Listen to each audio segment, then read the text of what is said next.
नमो तस् भगवतो अरहतो सम्मा सम्बुद्धस्स। नमो तस् भगवतो अरहतो सम्मा सम्बुद्धस्स।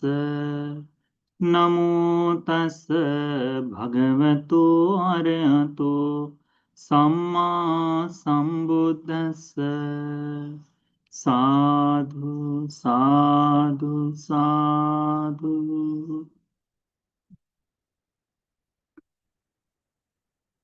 हमारे पूजनीय कल्याण मित्र गुरु बंते जी को हम लोग प्रणाम करेंगे। साधु साधु साधु। श्रद्धावान उपासक उपासिकागण, आज का दिन बहुत सुंदर है। आज धम्मचक्र प्रवर्तन दिन है। ये श्लोक में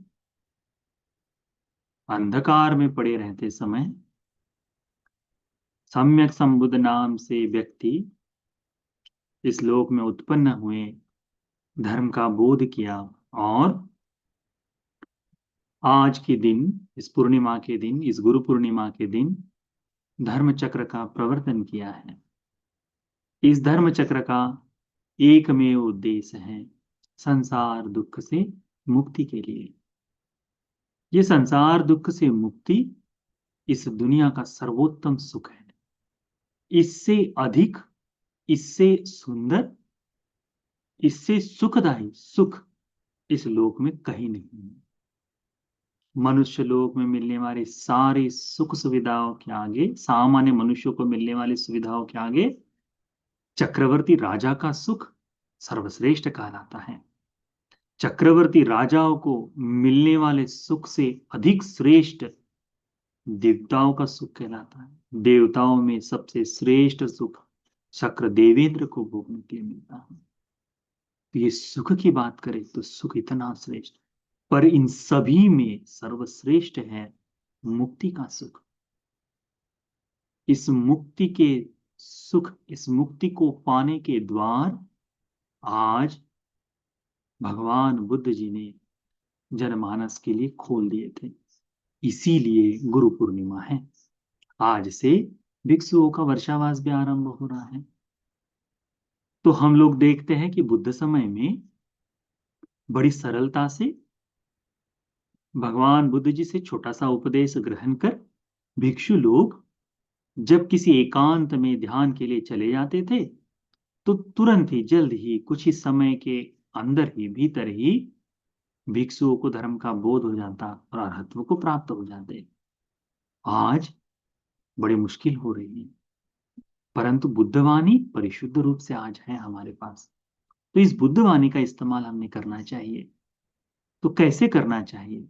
तो हमने अपने जीवन में जो बहुत ही महत्वपूर्ण है उस महत्वपूर्ण बात को देखना चाहिए, उसके बारे में चिंतन करना चाहिए।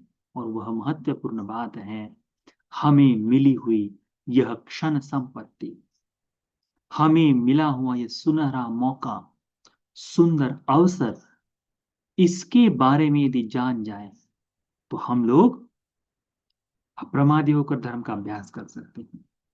भगवान बुद्ध जी कहते हैं कि भिक्षुओं,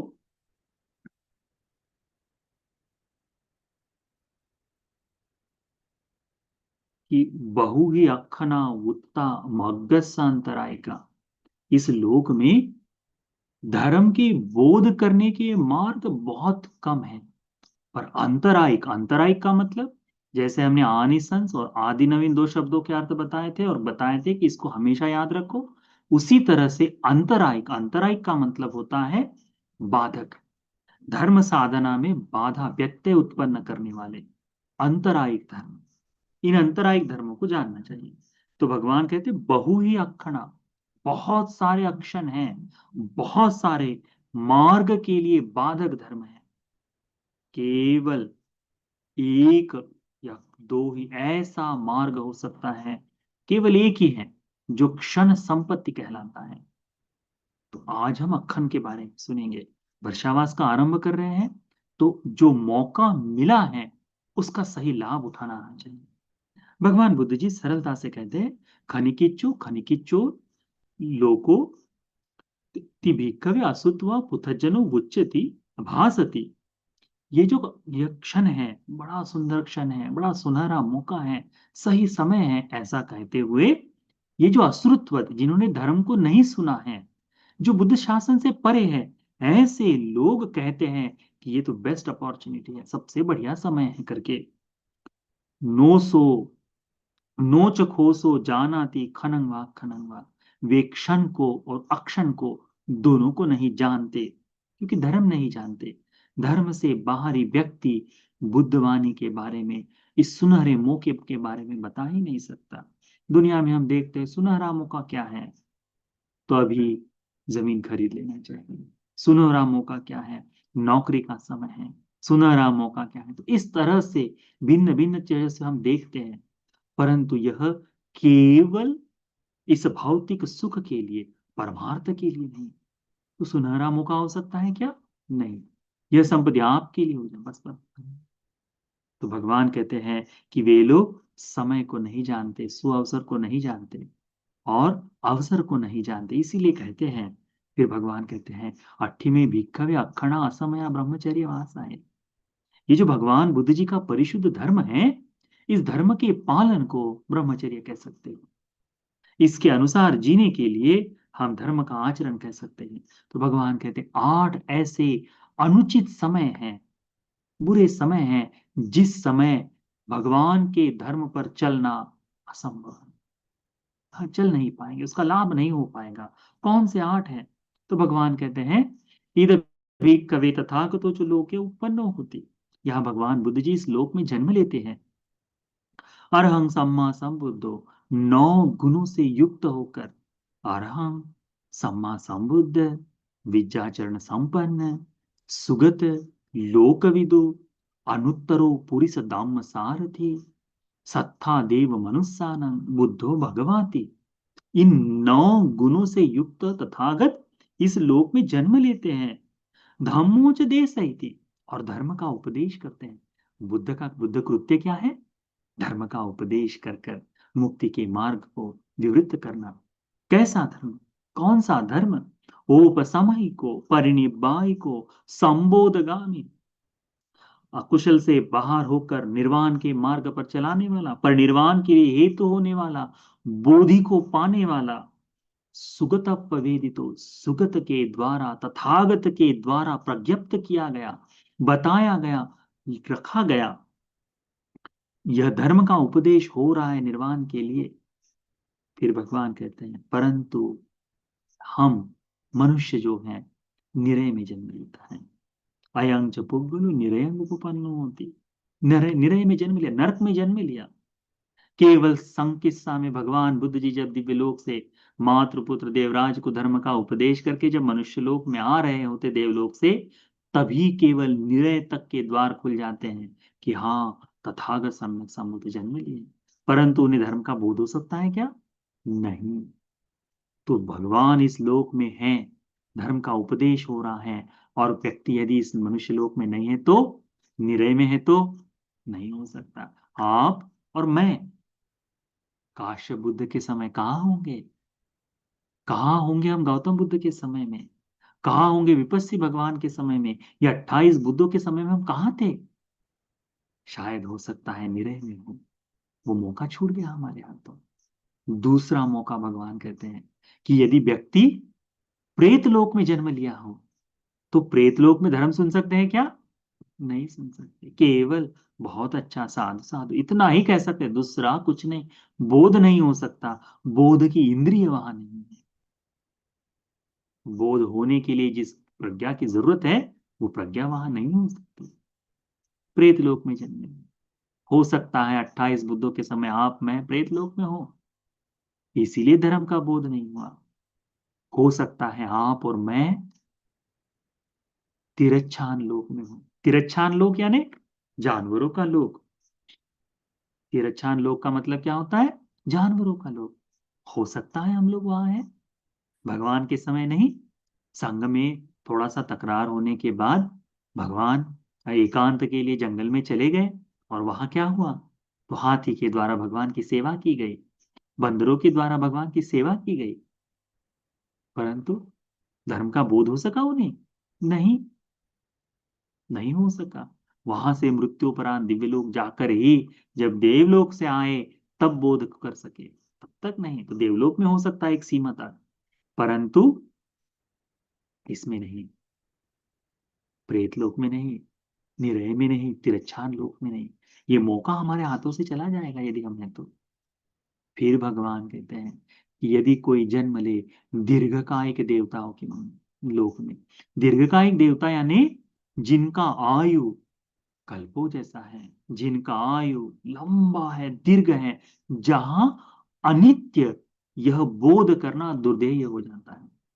जैसे मनुष्य लोक में मनुष्य की आयु यदि 1 लाख वर्ष से अधिक है, तो बुद्ध इस लोक में जन्म नहीं लेते। क्यों? क्योंकि वहां जाति जरा व्याधि मरण यह संवेदना स्वरूप से नहीं आ पाता, वहां अनित्य नहीं समझ पाते। वैसे दिव्य लोक में यदि जन्म ले दीर्घकायिक देवलोक में, तो वहां भी अनित्य नहीं बोध हो सकता। क्या होगा यदि अनित्य ही बोध न हो? तो धर्म का बोध कैसे होगा? तो वो क्षण भी निकल सकता है। आ- आलार कालाम, उदक राम पुत्र, उसके बड़े अच्छे उदाहरण हैं। इन्हें धर्म का उपदेश क्यों नहीं दिया? दीर्घकायिक देवताओं में जन्म लिए हैं शायद, है ना। उसके बाद में भगवान जब बोधिसत्व में अवस्था में थे, बचपन में, तब जो सन्यासी देखने क्या नाम है उनका, तपस्वी देखने जो आए थे, वह नालक के मामा जो थे तपस्वी, वे वो भी दीर्घकायिक देवता, धर्म का बोध नहीं हो सकता, ऐसा है। भगवान कहते हैं ये अक्षण है, ये अनुचित समय है धर्म के बोध के लिए। इस समय जन्म ले ले, यदि प्रेत लोक में रहे, निरय में रहे, तिरच्छान लोक में रहे, दीर्घकायिक देवताओं में रहे, तो बुद्ध होकर भी, बुद्ध का धर्म होकर भी हम उससे अछूते रह जाएंगे। फिर भगवान कहते हैं कि भगवान इस लोक में है, परंतु जन्म कहाँ हुआ है? प्रत्यंत प्रदेश में, पश्चिम जन प्रदेश में। पश्चिमंतेषु जन प्रदेश पश्चात, प्रत्यंत प्रदेश में जन्म हुआ। कहाँ? तो बुद्ध यहाँ भारत में जन्म लिए हैं, और लिया है ऑस्ट्रेलिया में जन्म आदमी ने। बुद्ध नहीं जाते वहां। अफ्रीका में जन्म हुआ है, बुद्ध नहीं जाते वहां। दक्षिण में हुआ है, बुद्ध वहां नहीं जाते। और ना ही बुद्ध के अलावा उनके भिक्खु भिक्खुनी उपासक उपासिका चारों लोग वहां नहीं जाते।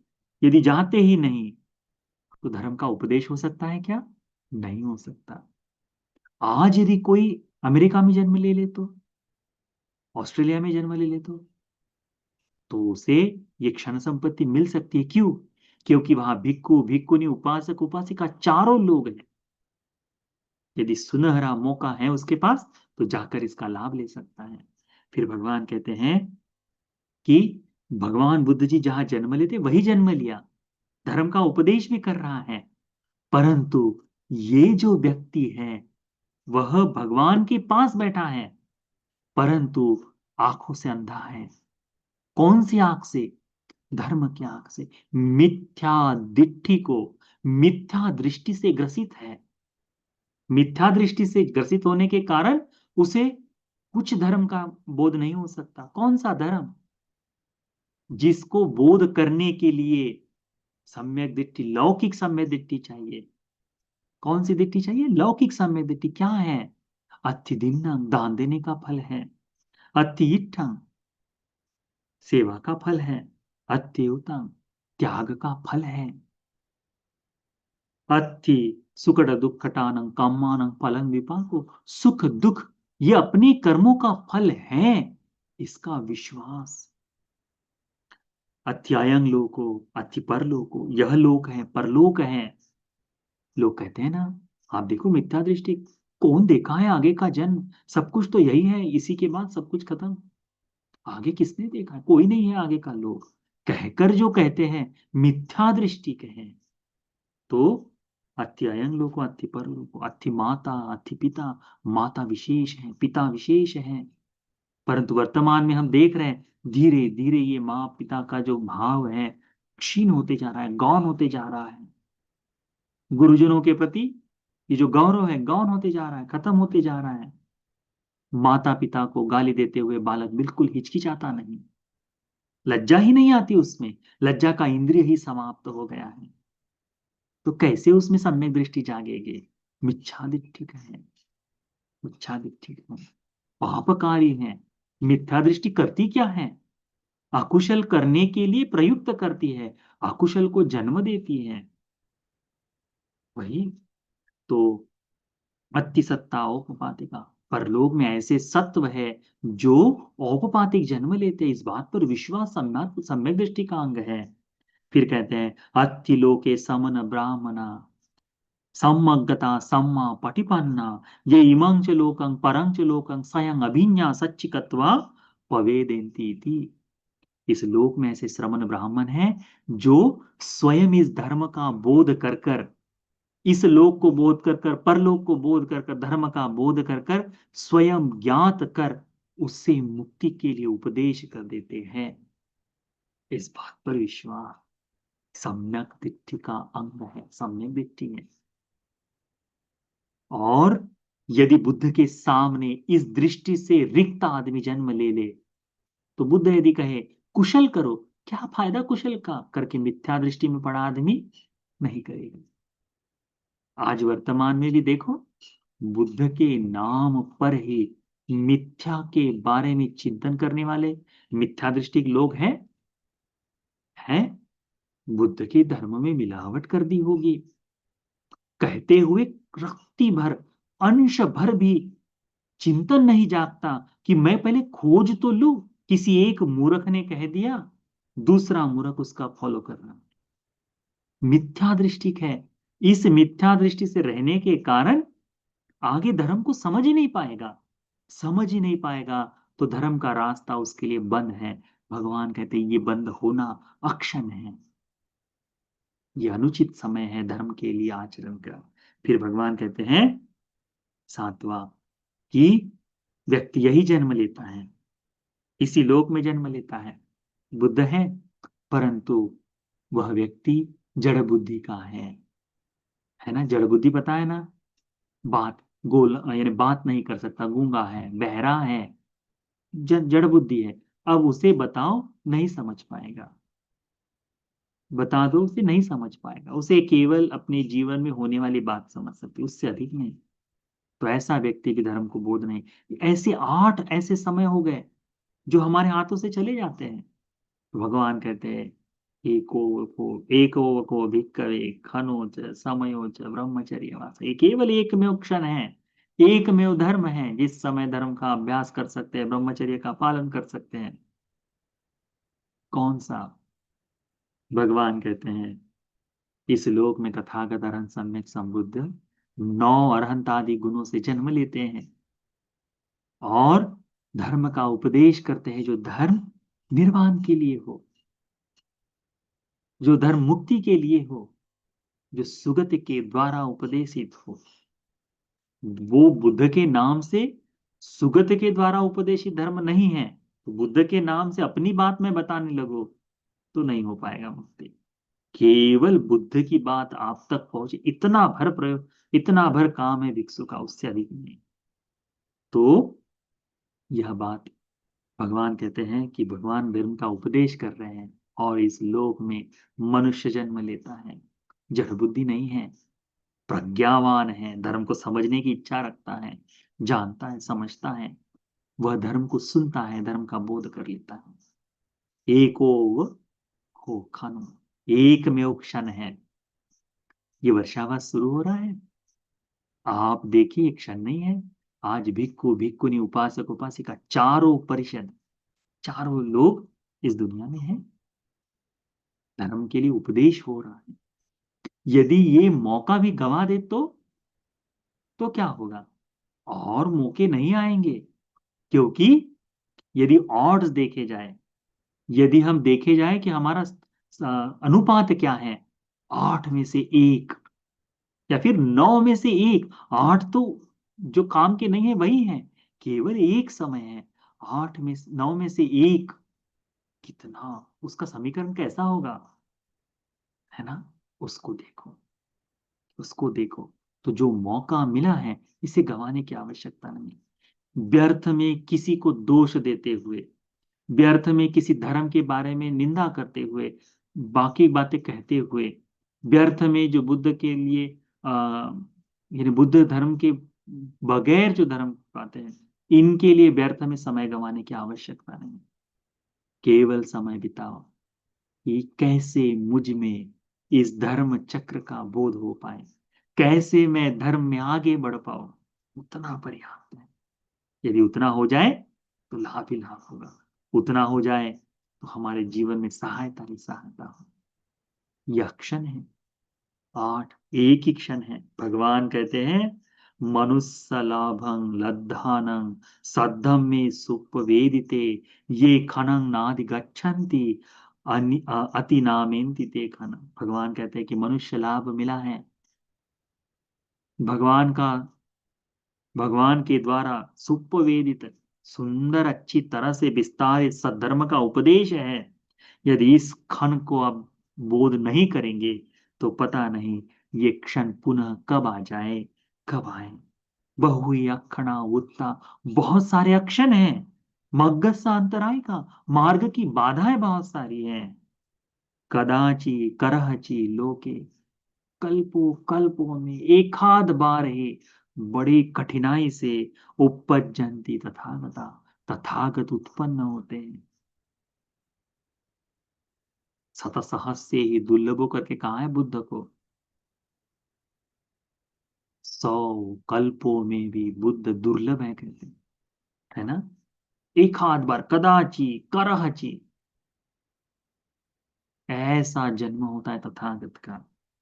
तैदं सम्मुखी भूतं यं लोकस्मि सुदुर्लभं मनुष्य पटिलाभं च सद्धम्मस्य च देशना अलंग वायमतुम तत्थ अत्त कामेन जंतुना। जो अपना हित चाहता है, जो व्यक्ति अपना मंगल चाहता है, कल्याण चाहता है, उस व्यक्ति में अपने सन्मुख जो भगवान का धर्म है, मनुष्य लोक में हम जो जन्म लिए हैं, इस मनुष्य लोक में जन्म लेकर जो सद्धर्म सुन रहे हैं, इस सद्धर्म का अभ्यास करना चाहिए। अलंग वायम तुम, अलंग का मतलब होता है अप्रमत, जल्द से जल्द, तुरंत करो, अपट करो, रुकना नहीं है। जल्द से जल्द अलंग वायम तुम तत्थ, जल्द से जल्द करना चाहिए। अत्त कामेन जंतुना, जो अपने सुख की इच्छा रखता है उस व्यक्ति ने, ऐसा है। बड़े ही बाधाएं हैं धर्म के लिए, इसीलिए हमने क्या करना चाहिए, धर्म का अभ्यास करना चाहिए, ऐसा है।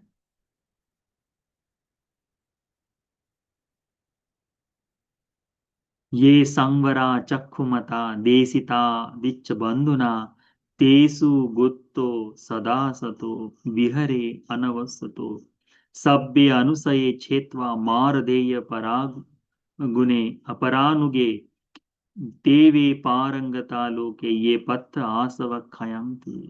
क्या कहते हैं कि ये जो भगवान संवर के लिए चक्षुमान द्वारा धर्म का उपदेश दिया गया है, आदित्य बंधु द्वारा ये जो बताया गया है, ये जो गुप्त ऐसा धर्म का द्वार है जो खोल दिया गया है, विवृत कर दिया गया है, इनका अभ्यास करके सभी आश्रवों को त्याग देना चाहिए।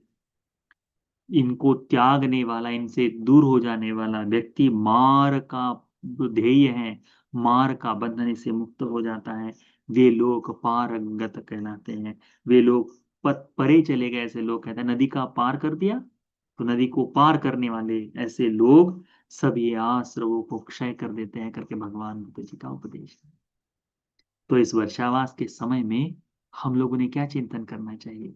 इस वर्षावास के समय में चिंतन करना चाहिए कि कैसे मैं इस क्षण संपत्ति का लाभ अपने जीवन में ले पाऊं, कैसे मैं इस क्षण संपत्ति के को पूर्ण कर पाऊं, कैसे मैं इस वर्षा के समय में संघ के सानिध्य में इन 4 धर्मों को पूर्ण कर पाऊं। कौन से 4 धर्म? तथागत के प्रति अचल श्रद्धा के लिए काम आने वाला, धर्म के प्रति अचल श्रद्धा, संघ के प्रति अचल श्रद्धा और आर्यकांतशील, इन चार धर्मों को कैसे पूर्ण कर पाओ इसके बारे में चिंतन करना चाहिए। साथ साथ में श्रद्धा, शील, श्रुत, त्याग, पඤ्ञा, ये पंच सेख बल धर्म है, इनकी पूर्ति करनी है। इनको पूर्ण कर पाओ तो धर्म का मार्ग विवृत होते जाता है। तो इस सुवर्ण संधि का, इस सुंदर ऐसे अवसर का, उचित अवसर का लाभ ले लो तो अच्छा हो। ठीक है, वर्षावास की धर्म देशनाओं में इसी तरह से अप्रमाद के लिए आने वाले धर्मों का उपदेश हम लोग समय समय पर करते रहेंगे, धर्म का चिंतन करते रहेंगे। आज यह क्षण के बारे में, अक्षण के बारे में भगवान का जो उपदेश है, 9 में से एक सुनहरा मौका जो बताया भगवान ने, 8 व्यर्थ है, 8 से लाभ नहीं, केवल एक वो आज हमें मिला हुआ है। तो इस सुनहरे मौके का, इस सुअवसर का लाभ लेने के लिए हमें आज ये वर्तमान में किया गया सारा पुण्य उपकारक धर्म हो जाए। साधु साधु साधु।